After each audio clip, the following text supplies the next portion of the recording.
Okay. So why don't we start? Okay, very good. So, hello everybody. So today we are presenting the new release of our product, and the people talking about it will be me, Giacomo Lorenzin, and I'm the Executive Vice President of Global Operations, and our founder and CEO of the company, Daniele Angeli. Uh, I think that you know him for sure, and I think I know most of you as well. Of course, the company is Molo 17. You're familiar with our company, and we'll talk a little bit in the first few slides. So I'm going to introduce the topic and talk over a few slides, and then I'll let Daniele talk more deeply about the product. So uh, what we have in agenda today is a brief introduction that I'm going to do. And then Daniele is going to talk more in detail about the platform, the new platform that we designed for the product. Is going to cover the features available that will be available at the launch of the release 2.0. And importantly, also, it will talk about the roadmap for the next 6 months, so that you guys will know what will be available as we progress, as we go forward. And then there will be a little demo that Daniele will show us, and then of course there will be a Q&A session. So for you, if you have questions that we can address. Okay, next. Right. Okay, so all right, so the product, you know it, it's called Gluesync. So why did we start with the Gluesync? In a next slide, Daniele will talk about a little bit of history of the product. But what we saw is um, a, a, a hole in the market for the NoSQL databases. So this is where Gluesync started. So we saw that the NoSQL uh, database industry was increasing. There were more customers, important customers, enterprise customers. But of course, we needed this link, this connection between the legacy world, which is the relational databases, with the NoSQL databases. Of course, relational databases are widespread. Every company is big, small, or medium size has relational databases. So we saw an opportunity to link these two worlds, the NoSQL world and the relational database world. And when I say link, I mean link in real time. So applying a technology that has been around for decades, which is called change data capture. So the possibility of capturing changes that happens in the database. So in relational terms, inserts, delete, updates, and move them to a target. So this is how our product was born. So implementing the change data capture, the real-time synchronization to the NoSQL world, but of course addressing the relational database world, and not only that. And we will talk about that in the next slides. Next. Okay, so I'll let Daniele talk a little bit of how Gluesync was launched, what it was addressed, and then following on the next slides. Yeah, thanks, Giacomo. Thanks for introducing this topic. Actually, it was my fault because I actually fell in love when I started a company back in 2015. I fell in love with NoSQL because of the real time, because of the multi-dimensional scalability that it can, provide you, and the many use cases that you could been able to address with such technology. Starting by that, of course, Gluesync was initially born to address our direct customers' issues on connecting, as Giacomo said, existing data from relational to NoSQL, because they were purchasing NoSQL, they were doing a lot of things with NoSQL, but with new data. But what about the existing data that was present already in their existing data silos, ERP, CRM, whatever, data warehouses? They would need a kind of a tool to access that data and make it actionable inside the NoSQL. That's why we came up with Gluesync back in 2019. Mainly 5 years just passed away since we launched initially the product. It was all about mostly JSON. We were able to model JSON data, transform it to whatever format, row, table, structure, unstructured, but it was all about JSON. And with that JSON, we were able to provide the industry with a tool that would be able to, that was actually able to model that JSON in a way that can be easily done through SQL queries, can be easily done through a metadata language that we developed and introduced later back 2 years ago. And so it was mostly JSON, as I said. But these use cases were involving migrations to or from NoSQL, because with data in NoSQL, then the customer were likely be able to play with the data warehouse back again. And so also the NoSQL has become later a data source for data that was kind of the source of truth in a way or another. And then we find out that we were the industry first tool that was capable of bidirectionally keeping in sync NoSQL with RDBMSs. There were no other tools in the market capable of that. And so customers started doing IoT, mobile, big data, streaming, real-time use cases. And we are actually still really proud about what we've done so far, looking back with this time machine, starting from 2019 to today. Of course, many are the lesson that we learn from the field. Thanks to many of you that are today in the call. We improved our own skills. We implemented the new features on top of the product to address with what we believe it's a modern technology, a modern approach to address real-life scenarios. Because as you can see from the picture that is here on my left side, a common real-life scenario may look like that picture. You have a source of truth, you have a connection, a link, or something, a batch job that can export data during night to an external data warehouse, maybe in the cloud. Could it be maybe Snowflake, something like that? Then we have an e-commerce pumping data to the source of truth. We have a disaster recovery database linked to the source of truth. Then we have a POS system, maybe placed elsewhere at the edge. So it's crazy, right? And we have to make it, to build something that can maybe help us, or that can actually enable the customer, the end user, to make decisions on top of data that is spread in many data silos, to do analytics, big data, AI training, IoT, real time, whatever that they need as a modern real life scenarios. Where we're landing today, it's basically a new stage of our product evolution, our platform evolution, that we will talk about a little bit more later today.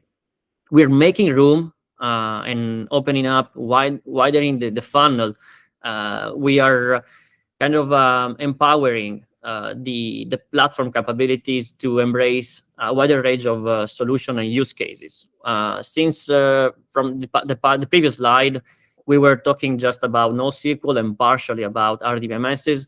With the new Gluesync 2.0, you will be able to ingest data coming from whatever, and I like to underline that, whatever source. And I mean, we are aiming to connect software as a service APIs, so third-party APIs. NoSQL, of course, will still remain one of the key areas of focus of the product, but we also looking at ingesting data from event streaming platforms. So external event streaming platform that can pump data inside Gluesync, which it can then be able to transform it and do something meaningful with that data for enabling your use cases. Then we're also looking at the integration of object store to not only read data that is inside a CSV file or a JSON file, but also we're taking the entire file and streaming it to the other end. And so we're going to talk about binary load. So Gluesync will be able also to perform bidirectional sync in terms of your objects that are stored somewhere. Could it be the file system level? Could it be in S3, on Google Cloud, storage, wherever? And of course, RDBMSs won't be just partially supported as it was for the Gluesync 1 version 1, the legacy version that we have, but also we're fully supporting RDBMSs. So you will be able to do RDBMS to RDBMS synchronization finally.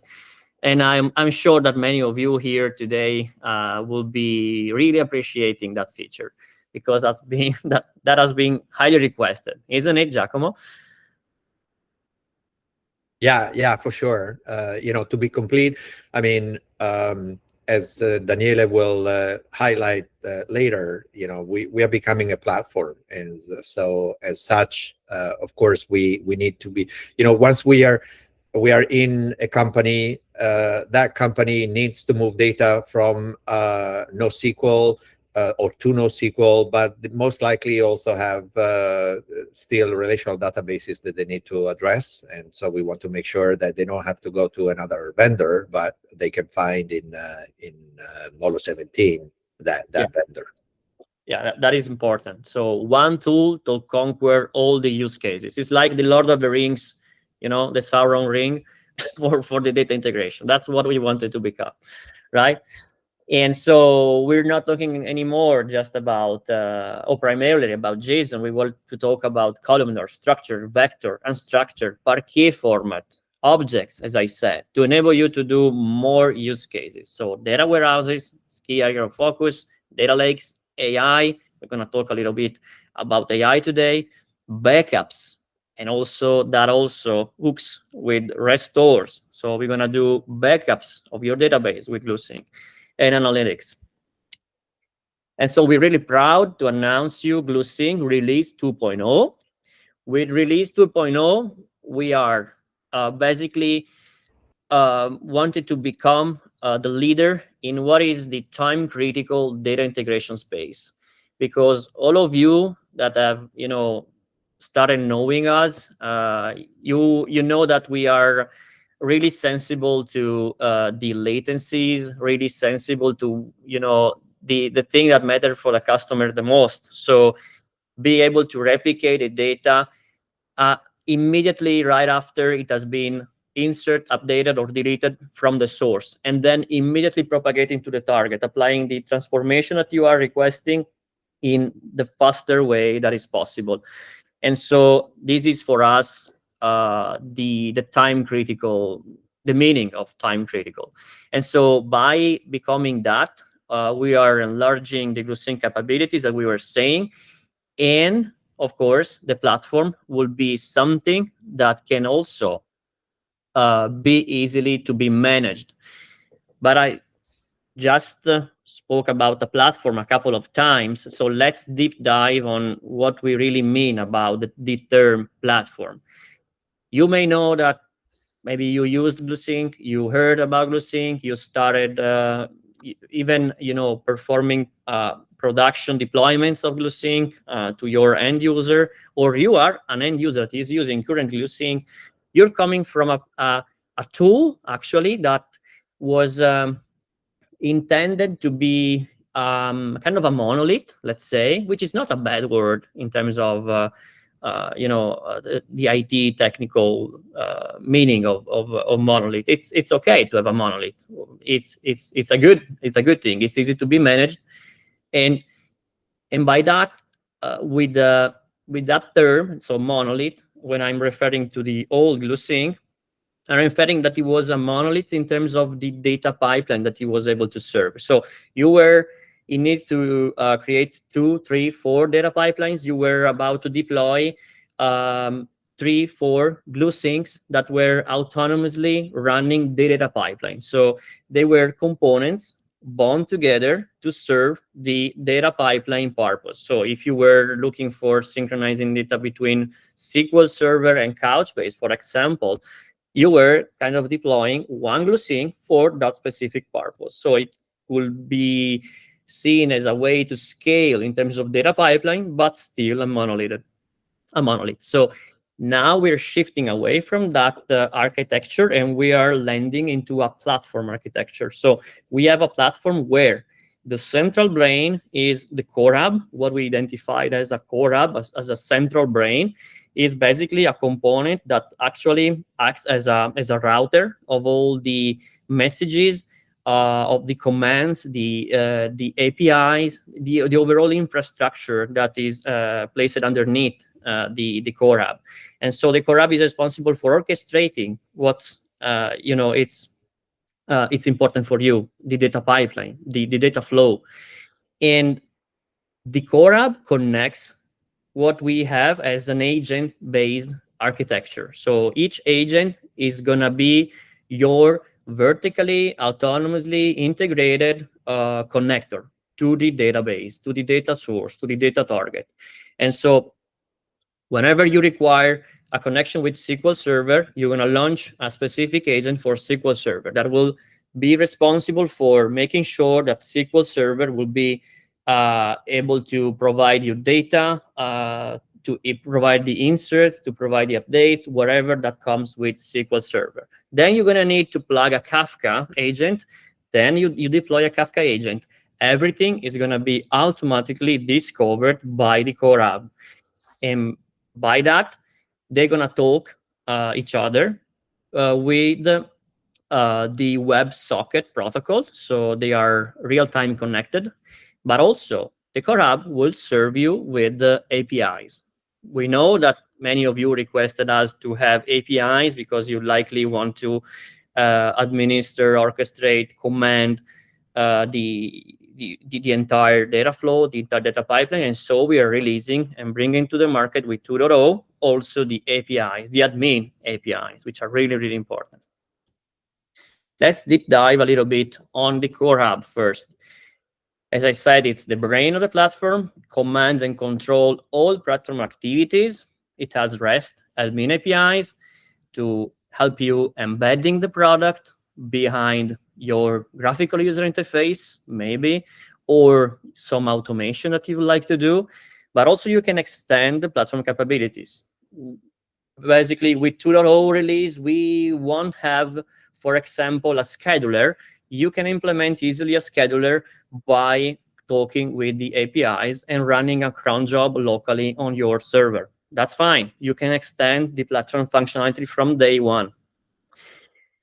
The core hub, the central brain, leverages WebSockets, as I said, to connect with each component. And also, we're shifting away from the stateless architecture that we had previously with Gluesync 1.0, because you may know that with Gluesync 1, we were storing checkpoints and whatever data was meaningful for Gluesync 1 into the source database. We're now shifting away from that, and we are bringing a database embedded into the core hub. So you will be automatically managing a database. It will be automatically responsible for whatever happens inside the platform, but also it will store checkpoints, configurations, and all the platform-related data, like the user realm, for example. Also, the core hub will be able to provide you metrics through Prometheus and so on. And there will be also available the APIs for the monitoring piece. About the agent architecture, as I said, they are basically vertically integrated with the database that they are responsible to implement. They are SDK based, and we're gonna open up the SDK at the beginning of the next year, so you can also start implementing your own integrations directly by using our SDKs. They can be deployable everywhere. What I mean by that, you can have an hybrid architecture where the platform is located in the cloud, for example, and you can operate, manage it through the AWS cloud, okay? But it's going to be your cloud under your control. But then you have some databases that are on premises, located in some other data centers. You do not need to deploy the entire platform again. You don't need to copy and paste the platform deployment from the cloud that you have to the on-prem deployment. You just need to place the agent nearby the source located on-prem and tell the agent to connect against a specific address pointing to the platform that you deployed in your own cloud. That opens up hybrid platform independent deployments. And so we can serve immediately on-prem to cloud scenarios, same VPCs, whatever that you have in mind can be right done with Gluesync 2.0 easily without having you to deal with, crazy deployment stuff. And it's secure because the WebSocket connection can be enforced with TLS encryption, and it is fine. So the encryption is in place, and also all the handshake happening between agent and core hub and so on, it's implementing a secure encryption mechanism. So even your password are encrypted. It's basically the Diffie-Hellman protocol that you see in IPsec VPNs implemented inside the handshake mechanism of Gluesync. So man-in-the-middle attacks are out of the question. And the thing that I'm most proud of, Jack, let me say it, it's the control plane. And I like all of you say hello to the control plane because many of you requested it. We worked a lot to bring that out to the market. Giacomo, are you excited to launch the new control plane? Are Yeah, you? well, yeah, for sure. Daniele, that's the first thing when I joined the company. We need a control plane. So I saw someone clapping. Yeah. So definitely. Yeah. And the control plane, guys, it's finally here. So we're enabling you to do more with less efforts. And then you will see from my demo, I mean, many, hours were spent on configuring Gluesync. We know it, but now we're giving you back your time, let's say.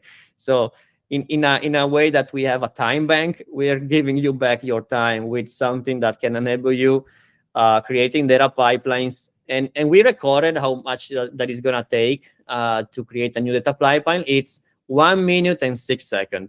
So definitely an improvement, I would say. Just that. Okay. Let's move on in the other topic. So it is a web user interface. It has been designed to be your single touch point for all your data pipelines. It serves also not just the data pipelines creation, the wizard, and so on, but also through a push WebSocket through the web client browser. It serves you with real-time KPIs and metrics, which is really important. You will see it. You can monitor the CPU consumption, RAM consumption of each agent, and we're going to extend it with much more stuff. Also, the logs will be then made available through the graphical user interface soon, I promise you. And it's multi-user supported. We're launching 2.0 initially with only one user in the realm, but we're extending it to be multi-user in the next releases, the next few releases, I would say, because we're working on that topic. And so you will be able to collaborate on creating, drafting, transforming data with your user in the tenant. It's also coming with the built-in documentation. I believe that many of you don't see that as a primary requirement, but it's going to help a lot on configuring the data sources, especially because they require things to be done at the source level, which cannot be done through Gluesync itself because of permission roles requirement that you don't want to give to Gluesync because of the security restriction that the customer may have on the data source. And so the documentation is also there for you to help, and also working offline, which is important. As I said, the Core Hub automatically discovered the platform components, and the graphical user interface reflects exactly that. Thank you. 2.0 features available at launch. Let's focus on what you're gonna have immediately when the final release is gonna be available, and that won't take that much. It's gonna be really, really soon. We're gonna have 18 already available agents. So we ported the agents available in Gluesync 1 to the Gluesync 2.0 release, but also we implemented new agents. We made it more powerful, and there are many things that you will likely be glad to have in your deployment, including all major RDBMSs already there, NoSQL, the ones that we have ported to make them to work with Gluesync 2.0. Kafka, Solace, Snowflake, Vertica is going to be part of the initial release 2.0 launch. So you will also be able to pump data into those two new data stores, Snowflake and Vertica. You're going to have RDBMS to RDBMS sync. It's now possible to replicate data between homogeneous databases without efforts. We're launching with one-to-one table mapping. So a single insert, single change from source will be propagated to target. We will then add back later this year the data aggregation framework. So for those of you who are familiar with the SQL queries, data modeling, the advanced data model that we had, we're gonna re-add it. We are gonna re-add those back later this year, more powerful than ever. Promise you. The web graphical interface is there, the APIs are there, and so from the day one, you're gonna have it, and it's ready for production. We are really lucky, but also proud of having customers and partners who have been really, really nice with us on using the initial releases of Gluesync, even if they had many bugs, we know. But thanks to their help, we were able to fix the vast majority of bugs, and we are releasing a new developer preview twice a week. And thanks to all of the folks from Climb, especially, who they've done a really good testing on the product, but also to other customers that I cannot name, but many of the customers that are already doing POCs, they've done POCs with 2.0, and thanks to them, we have a strong battle-tested release from day one. The release is gonna have also Helm charts for Kubernetes and Docker Compose files, so both platforms are supported from day one.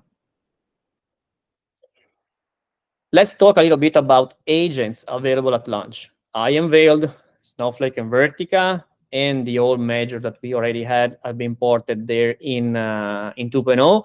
But we're also coming with new agents and new connectors supported, especially Cosmos DB as a source has been long awaited. We are going to release it with a 2.0 official release.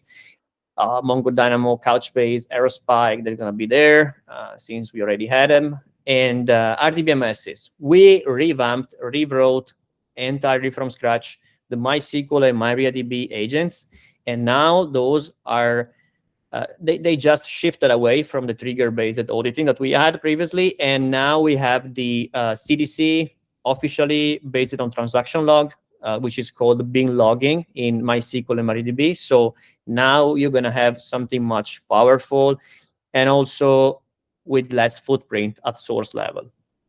EBMI has been entirely rewritten, so you have a new agent, more powerful. Site-based SIP based on triggers is going to be the only one still based on triggers, has been entirely rewritten. Single store is going to be a new target available, likely together with Snowflake and Vertica. Kafka and Solace as targets, and S3, they're going to be part as they were from 1 point something to the 2.0. Now, let's talk a little bit about what's is kind of moving on in terms of the platform features for the next 6 months, but also even a little bit farther. That's how the product roadmap looks like from 6 months from now, but also with some tentative milestone that we placed for the additional 6 months. So covering half of the 2025 next year. We're gonna launch the 2.0 soon. You will see it, but also during these next few months, we're gonna have something that has been required a lot by the market, which is the multi-target support. So with the implementation of what we call read once, write many, you're going to have a pattern that can optimize the reads from the source database and spread the change to many targets that you are placing into your data pipeline. In that way, you can basically mirror data from a relational database to Kafka to another database. You can add as many targets as you want. They won't hoard and they won't add any additional footprint at source level because you only read once. That's important. We're adding Cassandra, HBase. HBase was part of the previous product release. We're gonna porting it back. Redis is gonna be something new, also with read capabilities. RavenDB, RabbitMQ, ClickHouse, Google BigQuery during the next 2 months. So by September, expect to have those. We're gonna then launch Gluesync 2.1. That's gonna be a new milestone. That is gonna have a data lake support in terms of files that you're gonna store, you'll be able to store inside your data lake. And I mean Parquet file format, CSV, and JSON. JSON, we had them previously. We're extending to CSVs and Parquet files. So you can definitely do actionable insight in your data lake. And that will be optimized. Also, we are paving the way for the object. It can be also named as blob replication. So you have a file in S3 and you likely want to move it to another destination. You can do it with Gluesync. And so it's going to be able to list the entire directory tree, the entire files that are inside your data store, and move the file without introspecting the data. Okay? Then we're going to add another couple of agents, Informix, Azure Data Lake, Databricks, ShillaDB. But at the end of the year, also as small 17, we will do something in terms of AI. AI has become a buzzword, let's say, in the industry in these recent 2 years. But we would like also to do something important there in that space, not just buzzword. We would like to make AI actionable for those who are doing really, important things with AI. By that, I mean, with the AI feeder, there's going to be a platform component that you can plug and deploy within the core hub. You're going to be able to feed your existing databases with data that has been first, before storing to the target, will be then first trained to the embedding model from OpenAI, from Llama, whoever that you are using. We're going to first initially be compatible with OpenAI and Llama. We're going to talk with those APIs. We're going to receive back the embeddings, and we're going to help you storing the embeddings in a vector database or in a vector form in your target database. Can be also pushed to Kafka. So we're going to make AI actionable for those who have data present in existing data silos. I really, likely want to have your feedback later at the end of this meeting, because we are really investing a lot in that space. Then 2.3, we're aiming to release this new milestone with the data aggregation, SQL queries, nested queries support. This is something that we had before, but we likely want to revamp a lot and optimize a lot. We're going to add DDL sync support. So also table structure, schema structure can be ported from source to target. And then the backup and restore functionality. Many customers of us requested the Gluesync to be able to perform backups, because we are connected with database, it does make sense actually. But also to restore with point-in-time recovery, because we are able to catch, the last millisecond of, information that has been sent to the target. And so why don't we do a point-in-time recovery to the event before the failure? That will be really, really interesting. And so we are bringing that feature to the market.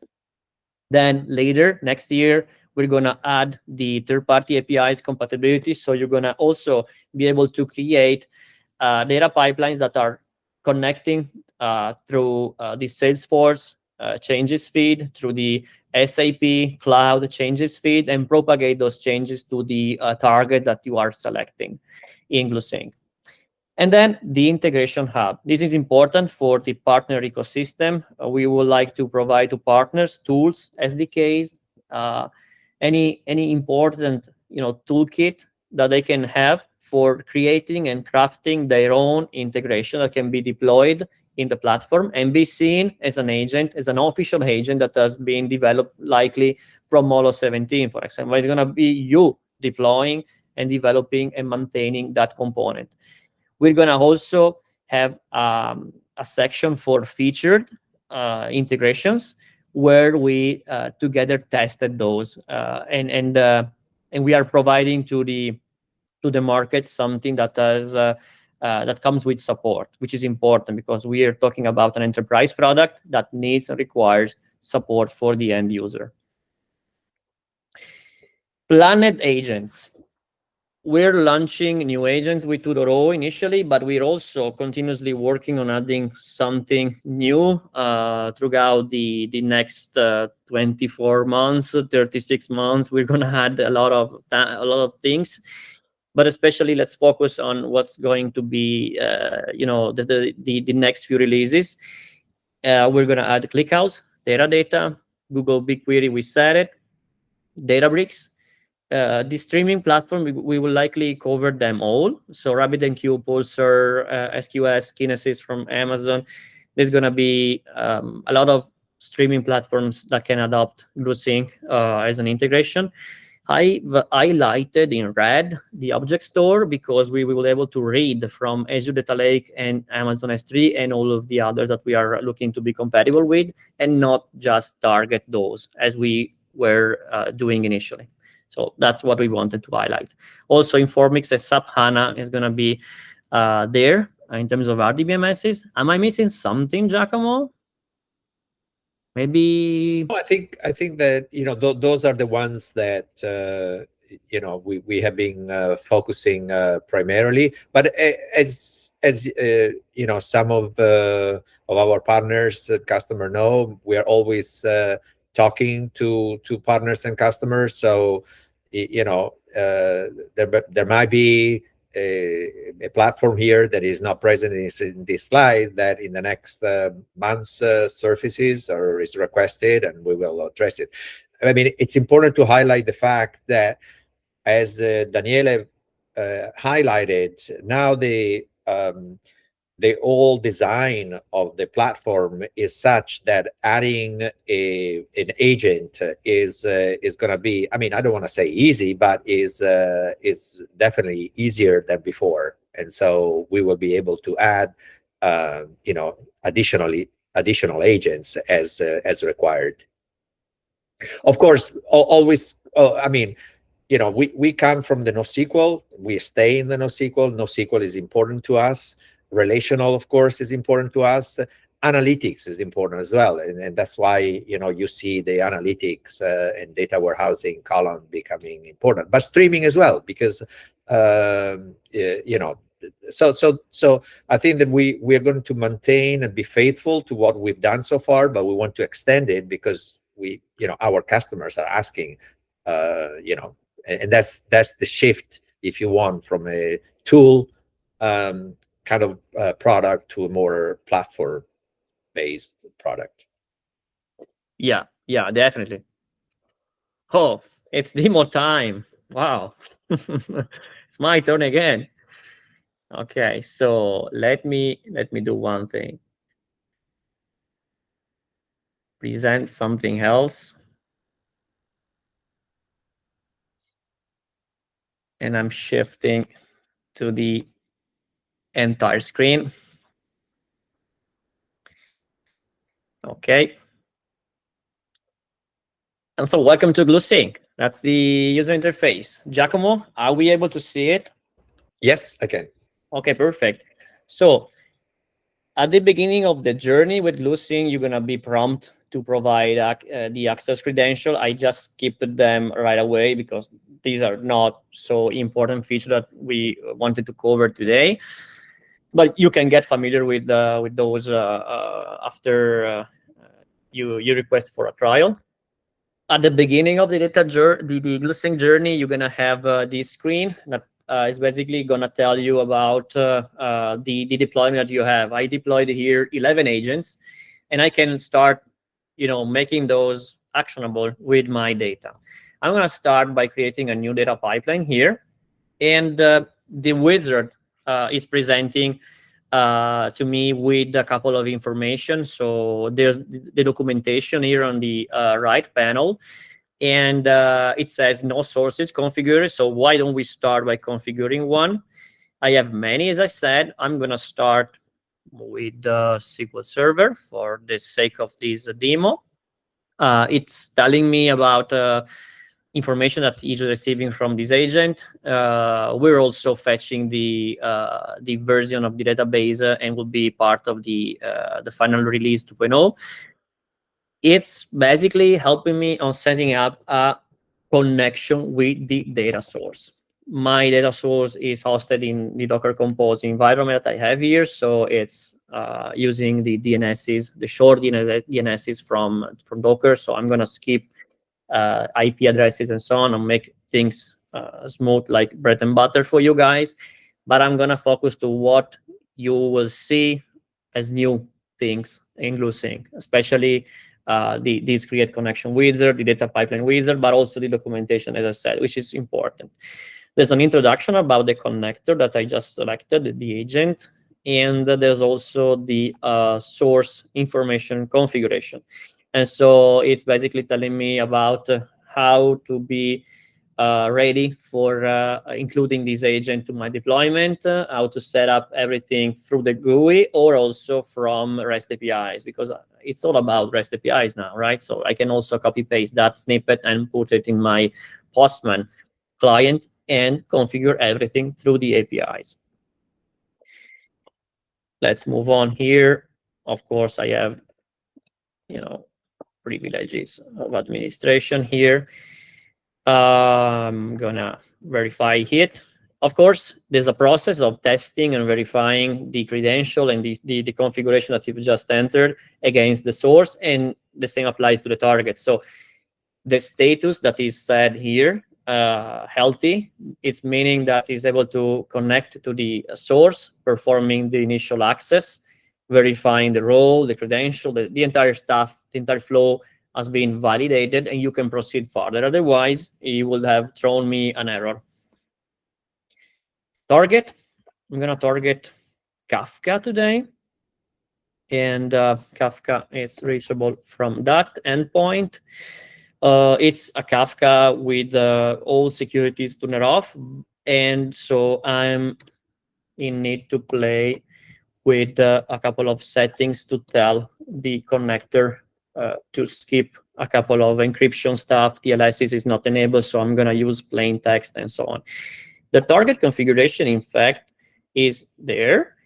And all of the useful information are located in this panel. So this SSO mechanism that I just entered, it's plain because it's also being told here in that panel, which is important. I can also, I can go and start connecting to Kafka. It's verified, healthy, and I can continue. Now it's the turn to configure which table, which entity I'd like to replicate.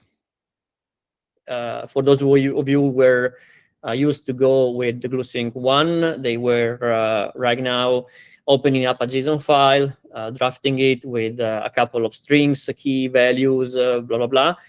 Through the graphical user interface, everything is like, I believe, bread and butter. At least for me, it's bread and butter. I'm naming the entity just for be able to recall it later. And now I have these the object browser, which is similar to the one that you have in dbbeaver, datagrip, whatever tool that you're using for administering, connecting, and querying your data source, like Toad for Oracle and so on. I have data inside the DBO schema. I have the drivers table.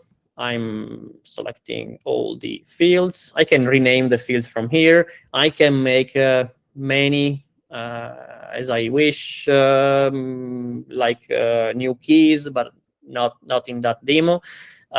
It automatically discovered that my ID is a primary key, so this is fine. It is going to be selected by default, but I can also add another ones if it's needed. That's a recap of what we are moving. So from source to target, and target settings from schema DBO to table drivers, and topic in Kafka is going to be drivers. Confirm and continue. That's a recap. I can add many other tables that I want to synchronize, but it's not the purpose of the demo. I'm just focused on only one. The state is on hold. I'm going to play with it later. Confirm and continue. Review and save. I can name the data pipeline, likely MS equal to Kafka, for example. So it will be easy to be recalled later. And that's the overall review of what we just created together. I'm gonna save, and that's the screen where I can administer the data pipeline. There's the source SQL Server, the target Kafka, it's on hold. I can play with it right here, and it says, well, it will likely start drivers. So the entity drivers, you are requesting me to start something with it. You can do CDC with initial snapshot. You can do CDC without the initial snapshot. You can do just the snapshot or resync the entire data set back again. I'm going to do CDC with snapshot, so my data is going to be also landing there in Kafka. I'm going to start the entity. Data has been immediately migrated. It's lively updating. Of course, it's just a snapshot. Now we're going to change a couple of data. But first, let's highlight what is important. The pipeline status is telling you that the pipeline is healthy from the agent's point of view. Agents are connected, are safe, they are okay from the connectivity point of view, and so the data can flow. There's an average latency from source to reading from the source, transforming, storing to the target, acknowledging. So the two phases commit is definitely being measured, and it's gonna providing you the average end-to-end latency from the graphical user interface. There's an average items per event counter, and there's a counter for the total processed events from within the pipeline. It's ever, so since ever, it's recorded there in the system. And then there's a counter for the total amount of data that has been transferred. I can also go inside and look for more details and reviewing maybe what's going on with the agents. I've got 1% percentage of CPU consumption. The Apache Kafka just changed from 3% to 1.92. And so everything is lively updating. And I just started these agents 1 hour ago. They're healthy, they're fine. Okay, let's play with that. I'm gonna move to my screen. The drivers topic in Kafka just landed there, and is here with all the data that the snapshot have ported and moved from source to target. I can tap on a couple of messages just to see how they look like. You may be familiar with those. It's the Debezium message format, which we adopted as an industry standard. I can filter for live mode because I'm interested also on providing you, the feeling of the real time that Gluesync is capable of. And I have the drivers table that we intended to synchronize while we configure Gluesync. There's the first name, Bruce, last name, it's fix me please, because the email is batman@wayne.com. So that's wrong. I need to change it to Bruce Wayne. And in just a snap, the data has been replicated to the Kafka queue. So even though I started storytelling you about the user interface capabilities, the KPIs, whatever new piece that you're gonna see inside the graphical user interface, is just it just took few minutes for setting up the data pipeline. Am I wrong, Giacomo?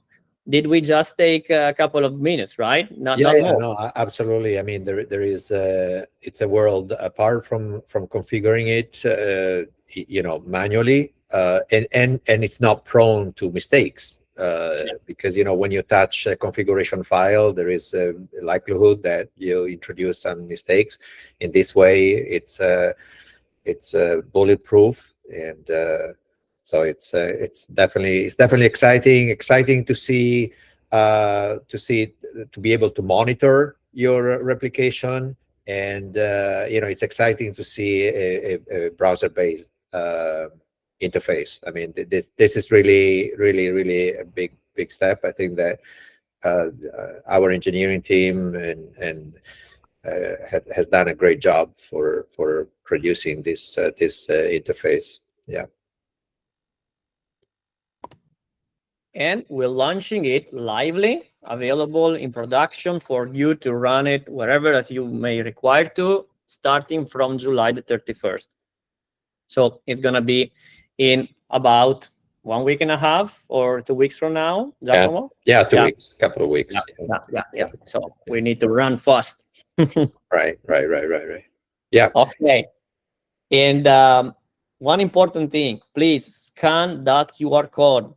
Look up for molo17.com/get Gluesync. We would like to have you on board on trying out Gluesync because we opened it up finally for the trial program. It's available for free from our website. It doesn't require to interact with the sales team. It's basically a form that you just require to fulfill. You enter your details, your company details, just the company name, by the way, not that much, and the source agent that you likely wanted to try, and the target that you would like to use for your data pipeline. You will receive a package into your email box containing the license key valid for 30 days. We're gonna support you for free during this trial journey with our enterprise support, and also you can start using all the features that we just said. So with the developer review that we are currently providing you through that link, you can use all the features that we mentioned. And there are many agents that are already available there. I believe that they are 13 currently, and we are testing and releasing those who are missing by the end of July. Like there are no questions. So yeah, we I think that we can close it. Thank you very much. Thank you, Daniele. I think that the you and the engineering team have done a great job, and we're looking forward to working with our partners and our customers as we move forward. Thanks so much. Thanks to all of you that helped us throughout the journey, who trusted us. Thanks for the climb guys who've done a lot of testing, and looking forward on your trials with Gluesync, on your testing, on your journey, and can wait to hear from you. Thank you very much. Bye. Bye.